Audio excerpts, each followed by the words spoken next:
Assalamualaikum warahmatullahi wabarakatuh. Halo, gimana kabarnya nih teman-teman? Semoga tetap dalam keadaan sehat ya. Kayaknya teman-teman yang dengerin ini udah nungguin kelanjutan dari part 1 ya. Yuk kita lanjutin ngobrolnya yuk. Ketika di LPB nih, ada nggak sih event yang paling ditunggu-tunggu untuk diselenggarakan? Kira-kira ada nggak? Kalau menurut kakak-kakak? Mungkin entah Assalamualaikum Beijing. Kalau sekarang kan ada Assalamualaikum Beijing tuh kak. Kalau dari Kak Fatan dulu gimana kak? Untuk ini ya yang Event gitu, ditunggu-tunggu karena ya biasanya kan kita momen-momen bulan puasa gitu kan cukup yang dinanti-nanti lah karena tarawih bareng gitu. Itu sih karena itu momentum besar ya kan dan saya sendiri pun kalau bulan puasa dan lebaran itu kan di libur musim panas ya atau misalkan masih kalau yang telat itu teman-teman CCMU tuh orang-orang lain udah pada libur mereka belum libur kan.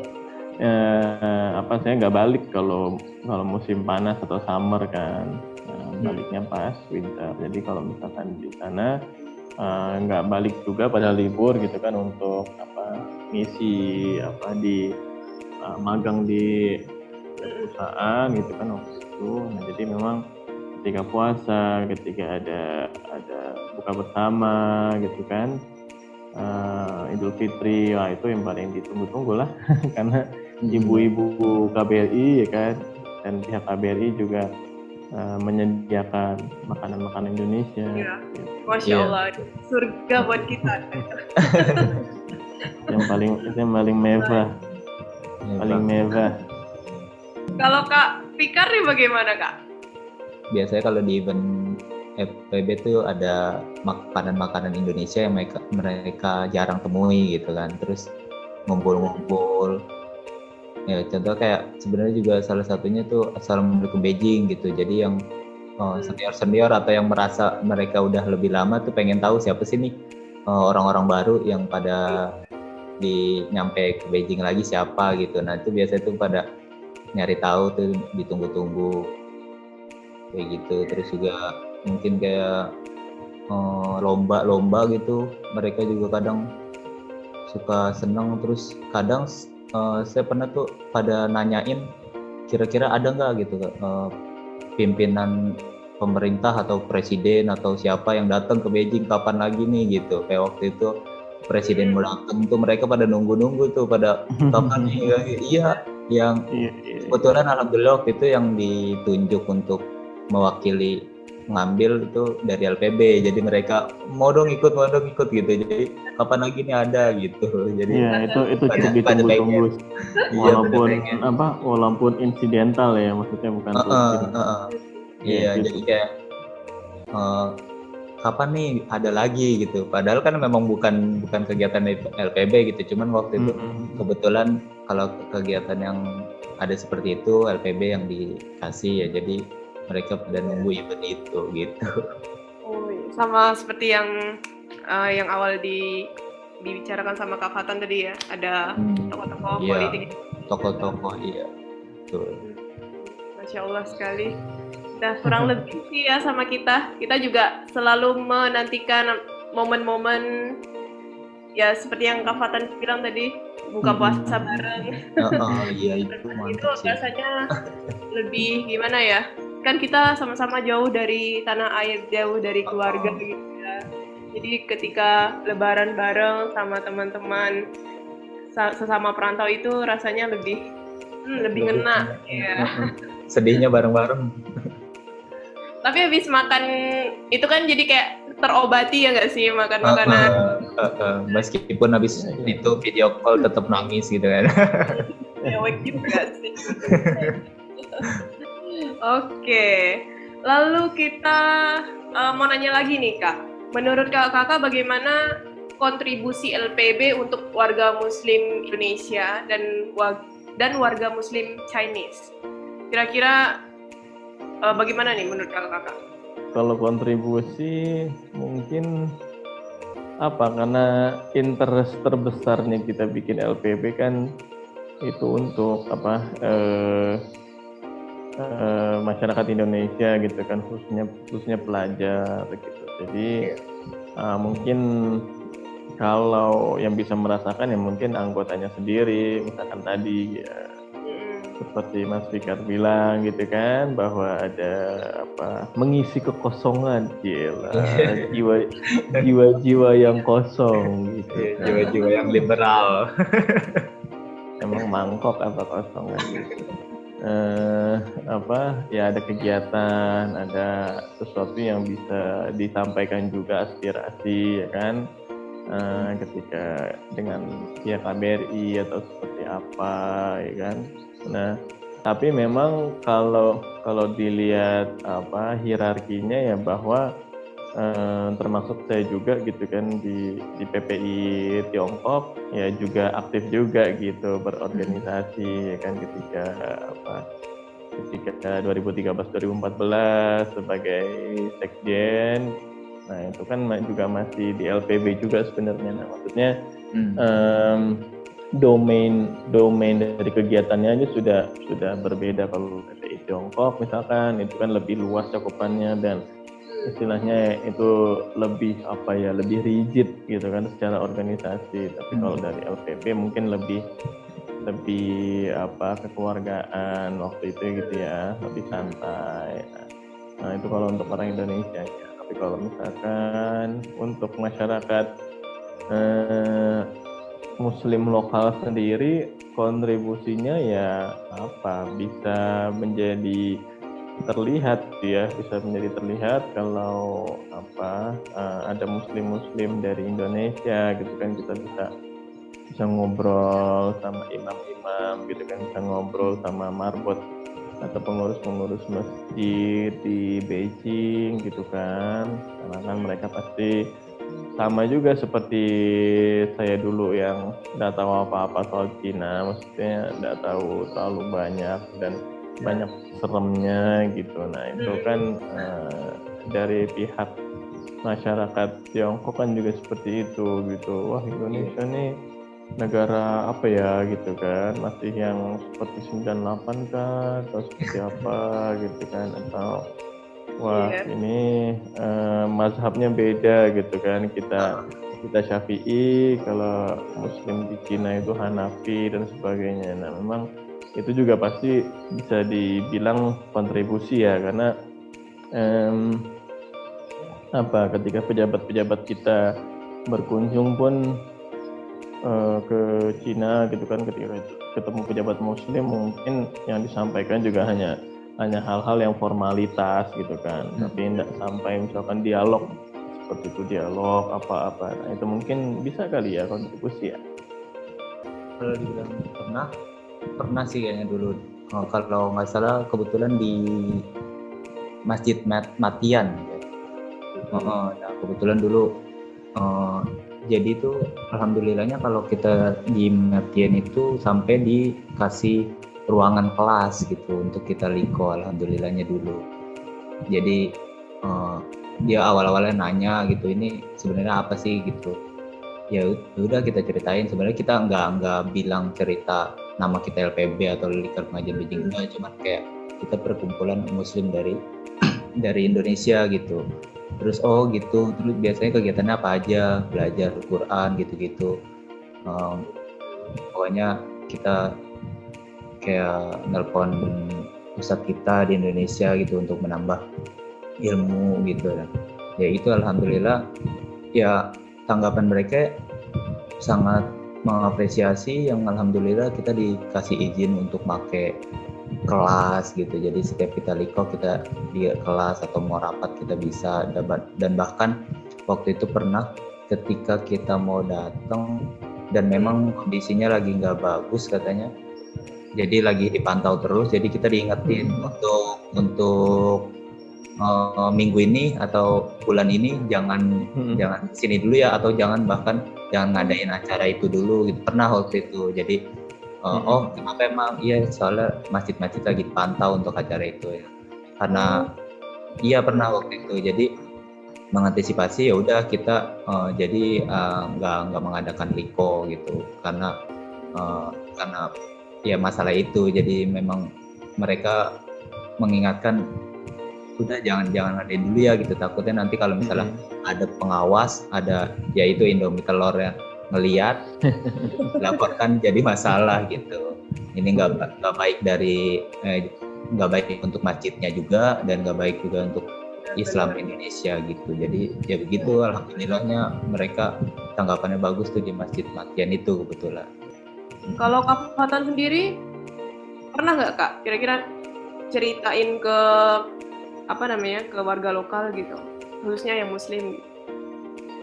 Iya pernah. Jadi kalau di masjid yang Haitien itu, ya kan, di Gyeongbokgung itu ya awalnya kan ketika kita liko lah atau pengajian seperti itu, ya kan, ya kita pasti ditanya kan dari mana gitu kan, kalian kuliah di mana, ya kita jelaskan. Nah itu ditanyanya juga sama Marbot kan, sama Ahong juga, atau ustadznya di situ. Nah memang ya tinggal kita jelaskan, dan bahwa ya kalau di Cina sendiri keterbatasan itu pasti ada lah kita, tapi memang salah satunya itu terkait dengan pernah diberitahu kalau misalkan di Cina itu gitu kan, kalau mengadakan pengajian atau liko seperti itu tuh tidak bisa lintas warga negara, katanya begitu. Oh ya udah nggak apa-apa gitu kan, maksudnya kita jelaskan juga ya karena memang ya tadi balik lagi bahwa LPB ini memang interestnya itu ya sesama kita orang Indonesia yang Muslim gitu kan, anak rantau gitu. Jadi begitu, jadi dia juga paham, karena takutnya kita kan mengadakan tabligh atau yang ya seperti apa gitu kan. Ya udah menjelaskan juga. Nah menjelaskan sedikit yang soal Indomie telur itu ya, bahwa memang suasananya tidak seseram itu, cuman memang ini kan bagian dari ya tadi ya Mas, bahwasanya justru dari pihak masjid di Cina itu ya dia justru ingin membuat semuanya kondusif aja kan gitu. Karena kalau beragama kan secara dasar di Cina itu tidak dilarang. Tidak dilarang, orang sholat ya sholat aja gitu kan, tapi memang tidak azan sampai pakai speaker besar kan gitu. Atau misalkan puasa juga enggak ada orang yang cari-cari, masa kita dites gitu. Kita tes apa kalau puasa? Tes bau jigong kan enggak. Tes kekeringan ini ya kan, kalaupun suruh minum ya udah kita minum kan, wah enak gitu kan, segar, makasih, habis puasa lagi kan. Nah atau misalkan ya kalau misalkan kita pengajian, ya sebenarnya pengajian itu kan bukan di mananya gitu kan, tapi apanya. Lalu ya online pun kita bisa ya kan. Kalau kita tadi gitu di asrama yang memang cukup kondusif dan banyak mahasiswa asingnya, banyak pelajar asingnya, itu kan mereka juga Indomie telur itu juga pasti akan mengira, wah ini perkumpulan mahasiswa aja ternyata. Iya biasa itu. Ya kan kita memang mahasiswa asing kan gitu. Iya. Jadi intinya warga lokal di sana itu menyambut baik lah istilahnya. Kalau yang disebut dengan warga lokal juga bukan warga lokal ya, karena kalau di masjid itu kalau definisi warga lokal kan masyarakat umum yang sholat di situ itu kebanyakan mereka kan langsung pulang, sholat pulang gitu, jadi tidak menetap. Nah maksudnya tidak ada di situ kan orangnya. Nah ini kan yang kita maksud itu kan, apalagi LPB ya, itu kan berarti kita sering bertemu dengan beliau ya kan, Ahong gitu. Kalau masyarakat umum ya sebenarnya enggak juga masyarakat umum sih gitu. Terima kasih untuk jawabannya kakak, mantul sekali ya.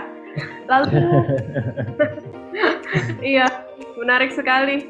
Lalu Kak, bagaimana menurut kakak nih, bagaimana jika di Beijing atau di Tiongkok sendiri tidak ada organisasi seperti LPB?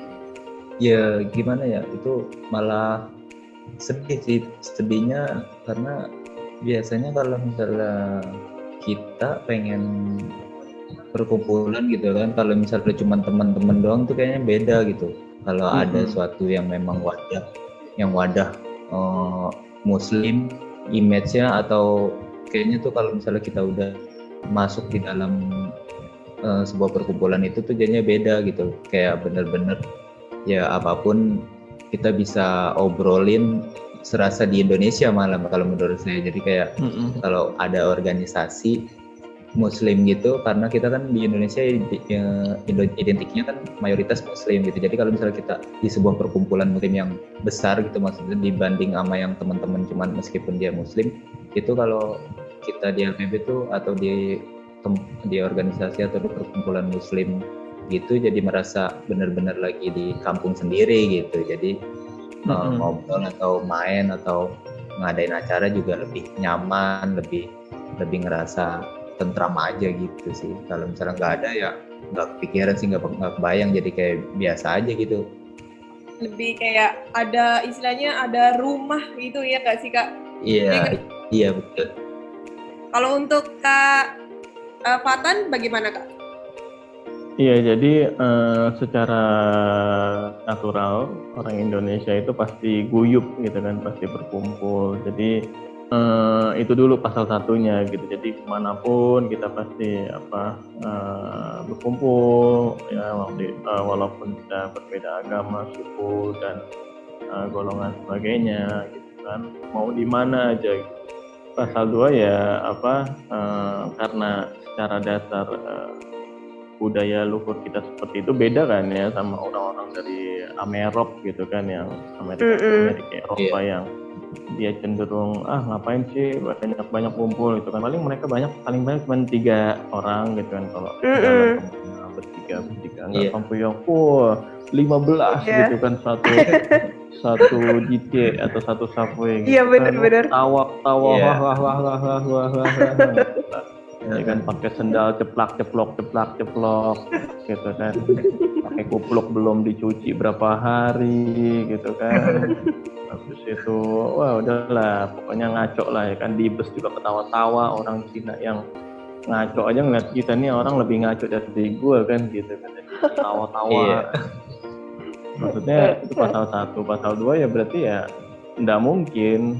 Nah, ini kan kalau tidak ada, berarti pertanyaannya agak digeser sedikit, nggak mungkin. Ini adalah nggak mungkin kalau tidak ada LPB, maksudnya tidak terbentuk gitu ya wadah. Iya. Karena pada pasti otomatis ada awal. gitu. Iya Pak, otomatis itu ada auto ada. Auto ada, meskipun eksis ya. Nggak ada titel gitu kan. Ya, jadi karena dari berkumpul itu pasti membutuhkan suatu wadah, suatu rumah gitu ya Kak ya. Iya. Untuk bertukar pikiran, saling mengingatkan dan lain-lain. Oke, Masya Allah sekali. Lalu nih Kak, untuk Kakak sendiri seberapa pentingnya LPB untuk Kak Fatan dan Kak Fikar? Pentingnya LPB. Seberapa pentingnya gitu? Karena kalau ini kan udah pakai scorecard ya.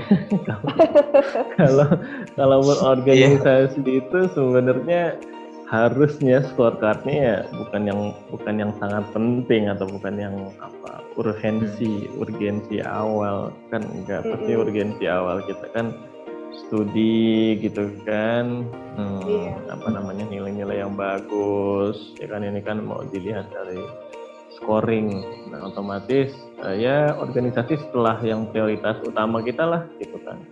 Jadi kalau misalkan itu ya mungkin kuliah sangat penting ya kan, LPB penting gitu kan. Habis itu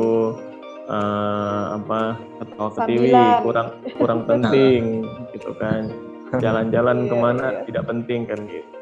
Itu kalau ratingnya kayak gitu aja paling ya. Oke, mantul. Kalau Kak Fikar bagaimana Kak? Sebenarnya dari seluruhnya sih sama gitu. Kembali lagi ke orang itu sendiri menganggap LPB itu seperti apa gitu.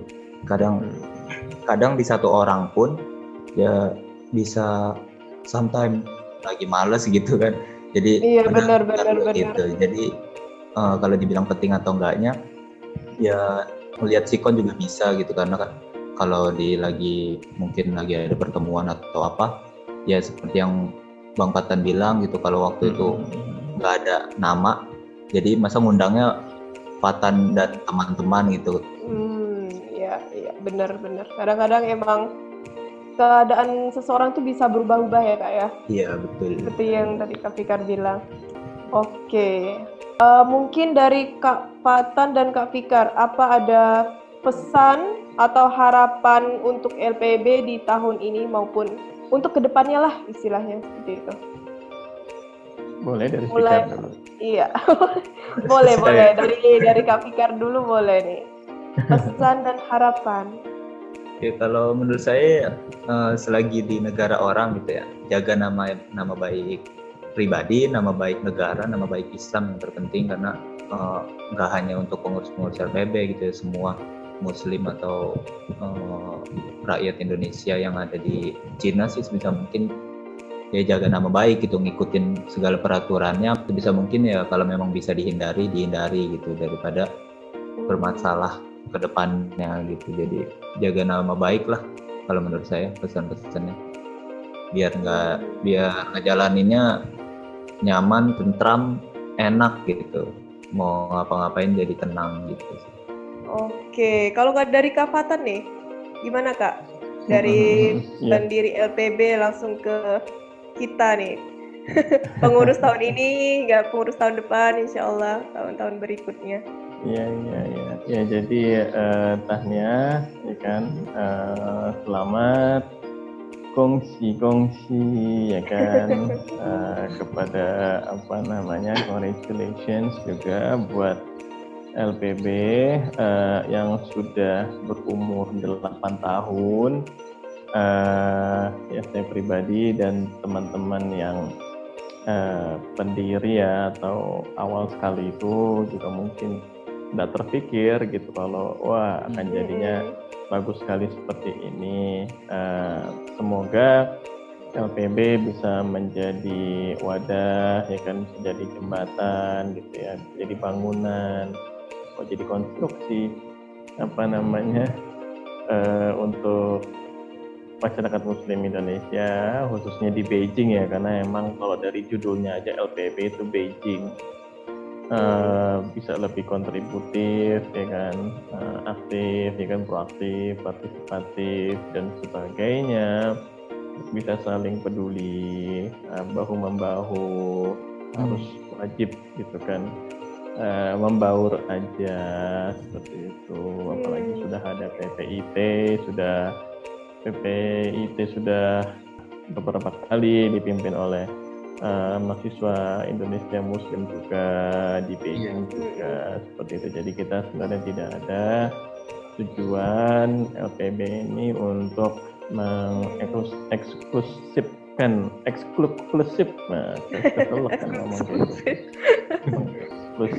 diri ya kan.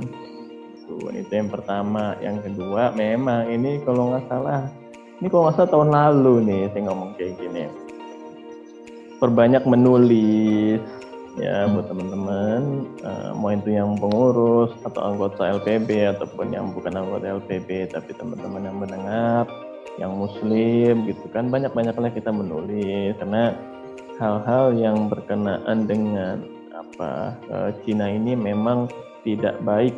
Nah, tidak baiknya ini secara opini ya kan, bukan secara fakta. Nah, ketika teman-teman termasuk saya juga 5 tahun gitu kan, itu kan waktu yang lama untuk mengobservasi. Makanya saya juga tulis blog ya kan, pathansembiring.wordpress.com, bukan lagi promo tapi emang lagi promo sedikit gitu kan. Ya, bahwa opini itu hanya bisa dilawan oleh opini ya kan, karena kalau enggak ya otomatis kan opini ini liar seperti itu. Kenapa? Karena yang pertama, masyarakat Indonesia ini malas membaca, yang kedua malas menelaah ya kan, jangankan menulis kan seperti itu. Nah, ketika kita betul tadi kata Fikar gitu ya, bahwa orang-orang yang keluar negeri itu orang-orang yang hebat. Maksudnya hebat memang, tapi janganlah berhenti sampai di situ, ya kan? Kita studinya sudah keren, ya kan? Pemikiran kita sudah terbuka, mata kita sudah kayak diganjel sama tusuk gigi gitu kan, terbuka besar gitu kan. Nah, lanjutkanlah dengan menulis. Nah, menulis ini jangan terlalu lama bab satunya, yaitu bab niat. Ya kan, jangan terlalu lama bab niatnya, karena kalau bab niat terus ya nggak jadi kan, seperti itu. Nah, walaupun memang kalau di website LPB kan sudah banyak juga artikel-artikel atau apa, tapi itu masih kurang. Lihat saja dari rasio anggota atau pengurus LPB gitu kan, produktivitas penulisannya seperti apa, ya kan bisa banyak, apalagi momentum COVID seperti ini, itu banyak sekali opini yang harus diimbangkan, ya kan. Apalah Cina menyebabkan orang kena virus Cina lah, segala macam, itu kan sebenarnya cuma opini saja.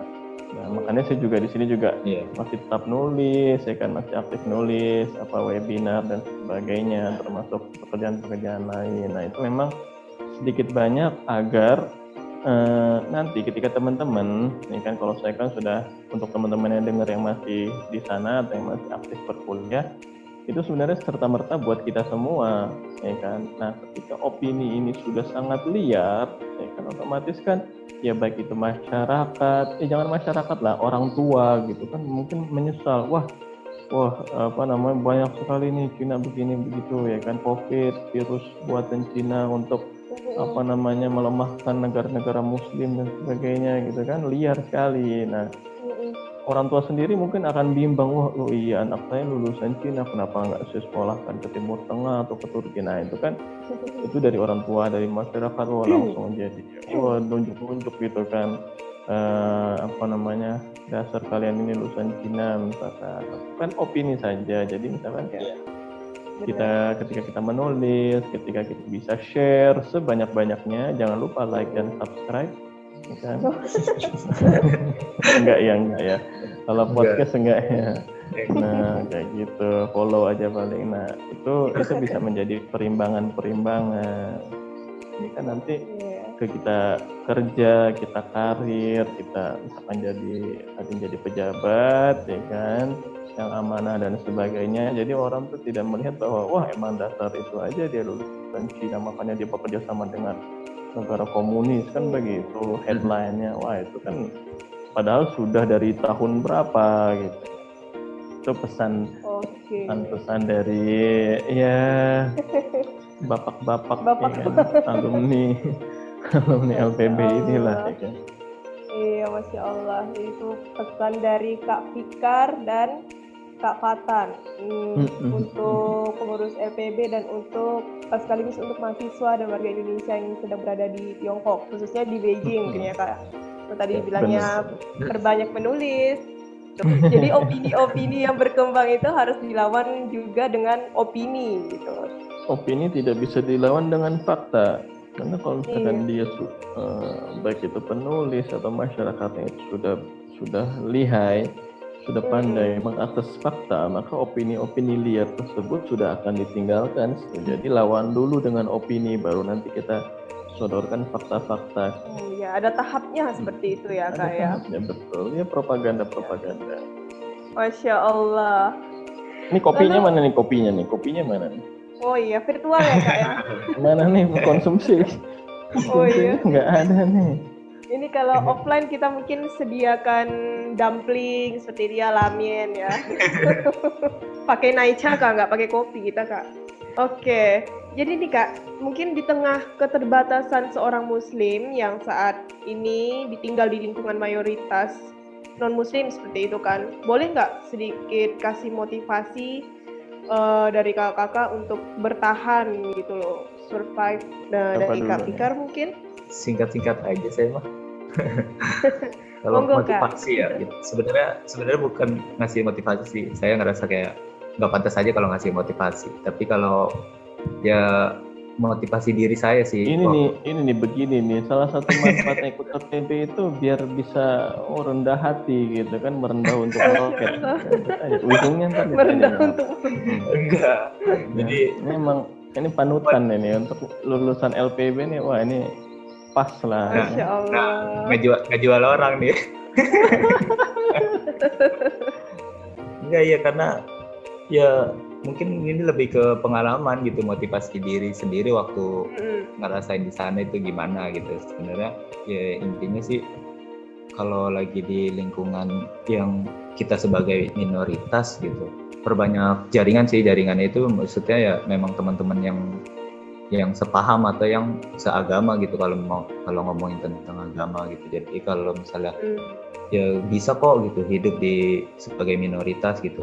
Ya anggapannya gini aja, kalau misalnya kita di Indonesia itu mayoritas gitu, dan alhamdulillah minoritas yang ada di Indonesia bisa kok bertahan hidup, dan segitu juga kita harus ngeyakinin bahwa yang menjadi mayoritas itu apabila kitanya sebagai minoritas nggak melakukan hal-hal yang memang mengganggu atau membuat yang mayoritas itu risih, ya itu fine-fine aja gitu, bisa gitu kan. Pokoknya selalu mengikuti peraturan atau aturan-aturan yang ada di tempat itu, terutama misalnya di Beijing itu, jadi peraturannya apa ya kita ikutin. Cuman bisa bertahan sebagai seorang muslim yang baik ya perbanyak jaringan dengan teman-teman muslim atau wadah atau perkumpulan muslim, biar kita juga nggak terlalu merasa menjadi minoritas gitu. Karena ketika kita berada di organisasi atau perkumpulan muslim, ya itu kita melupakan itu saat itu kita sebagai minoritas. Jadi kalau saya ngerasanya kalau pengen hidup di sana ya gitu, buat jadi seorang muslim ya banyakin teman-teman muslim, aktif lah gitu ya Kak. Iya, aktif betul. juga buat berteman gitu ya, jangan di kamar terus, di asrama terus ya. Iya. Oke, sekarang kita dengar dari Kak Fatan mungkin, gimana Kak? Kembali lagi bahwa ya kita semua kan nggak ujuk-ujuk ada di Cina gitu kan, nggak istilahnya apa gitu kita ditipu orang tiba-tiba sampai di Beijing tiba-tiba kuliah kan. Ya enak juga sih ditipu orang habis itu kuliah gitu kan, tiba-tiba bisa dapat beasiswa, itu enak juga sih. Maksudnya prosesnya itu sendiri kan kita juga ada gitu, masing-masing diri kita sendiri, kita apply, kita apa gitu kan. Yang kalau speaker tadi dijerumuskan gitu kan ke LPB ya itu urusan lain kan, ya juga dia kan. Nah tapi maksudnya kalau yang berkenaan dengan bagaimana kan tadi kan lebih kepada bagaimana kita bisa menjadi penyitas kan gitu, survival, survivor kan gitu, orang yang kan penyitas, bertahan hidup lagi kan, emang kita diapain kan, kan ngeri banget pertanyaannya udah ngeri gitu kan. Nah cuman balik lagi ke tadi kan awalnya sebelum ke Cungpo, sebelum ke Cina ini kan juga kita pasti ada prosesnya, nggak ujuk-ujuk ya kan, dan itu kan ada study plan, ada motivation letter, jangan-jangan begini, itu yang memiliki perasaan-perasaan agak jiper, ya bisa ditanyain aja, tuh jangan-jangan bikin motletnya itu punya orang. Seperti itu dong, kenapa ya? Lihat aja dari motivation letter gitu kan. Kalau ditanya kenapa kamu mendaftar ke perusahaan ini kan gitu kan, pasti ada gitu kan. Wah ini kalau misalkan kerja nggak bener, lalu waktu itu ngerjainnya yang copy paste berarti kan. Nah sama juga gitu loh, pasti kan ada alasan-alasan awal. Nah kembalilah ke situ saja gitu, bahwa kita sudah tahu kenapanya kita ke Cina, ya kan, bagaimana kita ke Cina dan apa yang kita sedang lakukan dan apa yang menjadi goals kita setelah nanti lulus dari Cina ini, kan ke situ aja tinggal kebaliknya.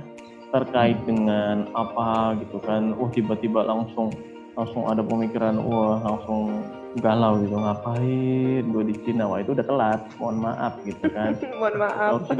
Itu harusnya dari awal, mohon maaf pemirsa gitu kan. Video Anda tidak bisa diulang, Anda harus menonton videonya terus kan gitu, video kehidupan nggak bisa diulang. Itu tadi kalau teman-teman juga mendengarkan dari awal dan nggak di skip gitu kan, pasti paham gitu kan dalam konteks LPB ini sedikit homesick itu wajar, itu sangat Wajar. Tapi kan balik lagi fokus pada tujuan awal teman-teman atau kita gitu kan, ke Jongko itu apa ya, saya dulu untuk belajar itu secara garis lurusnya seperti itu. Walaupun jalan-jalan itu kan juga jadi tujuan, wah bagus kan tempat wisata dan sebagainya. Nah tapi itu, dan yang kedua, nah itu tadi gitu kan, kenapa saya mendorong untuk menulis ya, karena mungkin dari teman-teman yang sudah atau pernah memiliki pandangan-pandangan bahwa wah ada semacam denial. Nah ada denial atau penolakan. Nah ini jangan sampai bahwa ada penolakan, wah saya bukan alumni Cina kok gitu. Wah itu bahaya sekali. Kita jelasnya alumni Cina kan gitu. Kenapa denial? Karena tadi ketika sampai rumah, sampai Indonesia, ya kan opini sedemikian liar mengenai Cina, mengenai apa yang dulu itu bahwa mahasiswa Indonesia di Cina terpapar mata kuliah Marxis gitu kan. Marxisme benar-benar ya, ada. Itu kan sesuatu yang ya membuat siapapun juga menjadi galau juga, bisa dibilang kan seperti itu. Makanya Resah menulis jadinya seperti ya, itu Kak. menjadi penting. Dan kalau teman-teman denial, ya itu pilihan pribadi. Cuman mohon maaf lagi-lagi gitu kan, video Anda tidak bisa diputar ulang gitu kan. Ya kan, ini kan bukan film Black Mirror yang ada pilihan-pilihannya segala macam. Jadi ya kembali lagi fokus. Nah, habis itu bahasa Mandarin diperbagus gitu kan, dilancarkan. Sebagai Muslim, sebagai alumni Tungku gitu kan, kita bisa berperan aktif langsung ke ormas kah, ya kan, kita ke partai politik, kenapa enggak gitu kan, kita jadi asisten anggota dewan atau kerja secara biasa, ya kan. Iya, mantul sekali ya pesan-pesan dari Kak Fatul. Iya dong, harus Mantap, dong. betul. Kalau enggak beban pendiri LPB-nya ini berat ini, memikul gitu kan. Kalau kata-katanya nggak kita gituin, wah ini apaan sih pendiri bakal LPB berlanjut gitu ya Kak doang, ya. kan. Pertanyaan penutup kita untuk penutup podcast. Mungkin bisa minta tolong kakak-kakak untuk Kak Fatan dan Kak Fikar, tolong gambarkan lingkar pengajian Beijing ini dengan satu objek benda. Kira-kira apa sih yang bisa menggambarkan LPB dan apa filosofinya? Bisa dijelaskan gitu. Ini pertanyaannya langsung ini. Mungkin dari dari Kak Fatan dulu mungkin. Tapi kita kan podcast, gimana caranya menggambar? Menggambar dengan kata-kata, Kak. Waduh, satu benda, karena di depan saya ini ada pohon kelapa. Nah, saya menunjuk pohon kelapa aja lah yang gampang. Nah, pohon kelapa itu kan salah satu pohon yang dari ujung daun sampai ujung akar itu semuanya bisa terpakai, ya kan, untuk berbagai macam keperluan. Ya jadilah seperti pohon kelapa lah gitu kan, kita berguna, ya kan. Ketika dipetik buahnya itu bikin orang jadi seger gitu kan. Terus itu ya kan, daun-daunnya ini bisa jadikan anyaman, kayunya juga bisa buat kayu bangunan. Jadi maksudnya LPB ini kan hanya judul, ya kan. LPB kan abstrak sebenarnya. Yang realnya itu siapa, ya kita, manusianya dong, humannya ini, ya kan, gitu kan, yang lebih nyata. Selalu fokus, iya gue anak LPB, terus kenapa gitu kan, ya terus kenapa kan gitu. Ya kan. Nah itulah pohon kelapa tuh, ya kan, yang depan pohon kelapa. Jadi memang bermanfaat lah. Amin ya robbal alamin, masya Allah. Iya benar sekali. Luar biasa nggak tuh? Ini udah bisa punya branding nih, apa motivator Mario apa nih? Mario sendiri. Fatan teguh berarti, boleh. Mario kurang teguh. Masya Allah. Singrungnya dari Kak Fatan ya. Semoga LPB bisa menjadi seperti pohon kelapa yang berguna untuk orang banyak ya. supaya bisa manjat pohon kelapa semua ya. Oke, kalau Kak Fikar bagaimana Kak? Menggambarkan LPB itu seperti sebuah Apa ya? objek apa? Karena saya anak IT gitu ya, maksud lebih ke elektronik gitu kayak HP mungkin ya. Wis, mantul. LPB itu seperti HP mungkin ya. Kenapa seperti HP? Karena untuk zaman sekarang handphone itu sangat dibutuhkan sih. Tapi tergantung merek bro. Iya. Ini kelasnya beda nih kalau HP ini. Ya. Jadi LPB maksudnya di kelas yang mana ini? Nah, intinya kita ngambil filosofinya. Jadi ya mungkin HP sih, mau itu merek apapun gitu. HP itu kenapa wadah dia, jadi kayak HP itu masih membutuhkan beberapa faktor gitu, entah itu internet, entah itu penggunanya gitu. Nah, jadi LPB ini kan wadahnya, ketika penggunanya itu bisa menggunakan dengan baik atau bisa memanfaatkan HP itu atau LPB itu dengan baik, maka LPB itu akan menjadi sangat baik dan berguna gitu, bermanfaat. Tapi kalau misalnya orang itu mempergunakan HP itu dengan tidak baik, ya HP itu jadi nggak baik gitu. Jadi semua orang pasti membutuhkan itu yang namanya HP gitu, karena kan untuk zaman sekarang entah itu berkomunikasi ya kan, kita seperti halnya di LPB kita membutuhkan komunikasi. Jadi untuk zaman sekarang gitu, untuk adanya sebuah perkumpulan muslim gitu yang bagaimana masih mendekatkan diri kita kepada Tuhan gitu, membutuhkan banget gitu LPB itu. Jadi HP juga seperti zaman sekarang butuh gitu, kita mendapatkan informasi, kita mendapatkan entah itu mendapatkan informasi yang baik ataupun buruk, itu tergantung dari orang itu tersebut gitu. Maka ketika kita ada LPB sebagai wadahnya itu, ya kita bisa kembali lagi tuh, bisa memperbatasi diri kita ketika kita ada yang salah. Di LPB itu ada yang mengingatkan, seperti halnya di HP kita ada salah, teman-teman yang ada di dalam grup atau di dalam lingkungan handphone itu sendiri bakal memperingatkan kepada kita gitu. Jadi itu sih mungkin ya. Luar biasa kan memang nih Luar biasa. kebetulan LPB kan ya, luar biasa. Aduh, mulai lagi nih. Masya Allah, Masya Allah. Salah ini sebagai salah. Wah, luar biasa ini. Dari kakak-kakak ini, objek yang telah digambarkan oleh kakak-kakak mengenai LPB ya. Semoga LPB semakin maju lah ya, semakin bermanfaat untuk mahasiswa Indonesia, untuk orang banyak. Mohon doanya kepada kakak. Oke.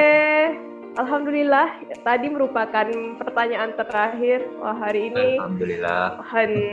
怎么说呢？我不知道怎么形容ya. Nggak tahu gimana ngomongnya. Mantul, mantap sekali. Ya, jadi demikianlah bincang-bincang kita kali ini bersama Kak Fatan Sembiring dan Kak Zainul Fikar. Beliau-beliau ini ya, dan pastinya ada ilmu baru juga yang kita dapatkan seperti itu.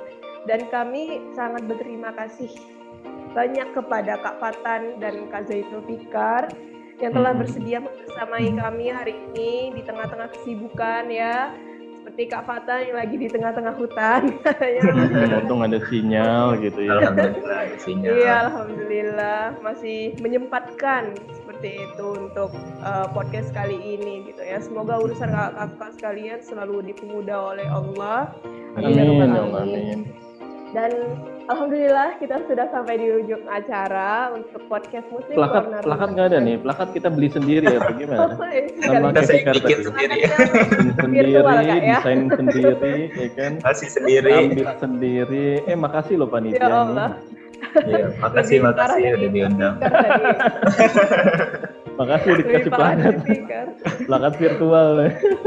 Bikin video sendiri ntar ya. Bikin video sendiri. Gitu.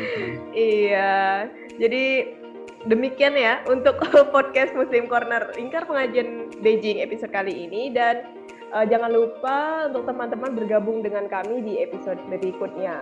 Terima kasih telah mendengarkan. Saya atas nama Lingkar Pengajian Beijing kurang lebihnya mohon maaf. Dan akhir kata, wassalamualaikum warahmatullahi wabarakatuh.